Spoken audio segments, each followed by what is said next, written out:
Fala, Santista! Como é que você está? Estamos aqui para falar sobre um assunto que deve ser tratado e não com cautela, como algumas notícias dizem, que é sobre base. E um fato é que Robinho Júnior no jogo de ontem mudou completamente o jogo do Santos. Eu acho que às vezes os técnicos do Santos, os técnicos recentes do Santos, eles deixam a base de lado e a gente vê esses jogadores que saem da base, despontar em outros times. É o caso do Jair, que despontou no Botafogo e foi vendido ao Nottingham Forest. É o caso de Marcos Leonardo, fez muitos gols aqui, mas despontou nos outros times e hoje é titular do Al Hilal.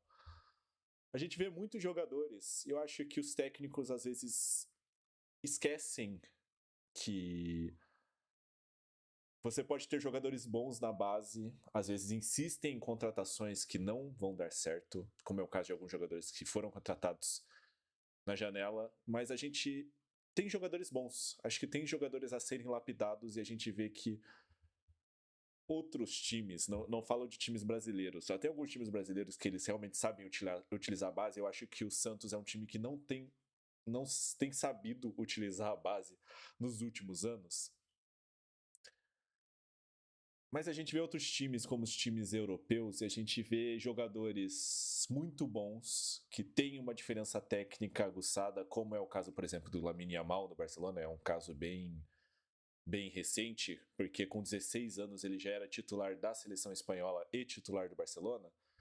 E a gente vê às vezes que os técnicos do Santos, principalmente do Santos, porque esse canal é sobre o Santos, mas eles pregam um certo tipo de cautela. Não, esse jogador é muito novo, esse jogador não está pronto ainda para o time profissional. Mas quando ele entra como titular, ele é muito diferente dos jogadores que estão jogando. É muito melhor tecnicamente, é muito diferenciado tecnicamente dos jogadores que estão como titulares. E os técnicos continuam insistindo em jogadores que não têm rendido tanto. Não acho que seja o caso do Santos, por exemplo, na ponta direita, falando sobre o jogo de ontem, na ponta direita era o Barreal, e não acho que o Barreal fez um jogo ruim. Mas o fato é que o Robinho Júnior entrou muito melhor no jogo. E a gente precisa, às vezes, dar um destaque um pouco melhor para a base, sabe?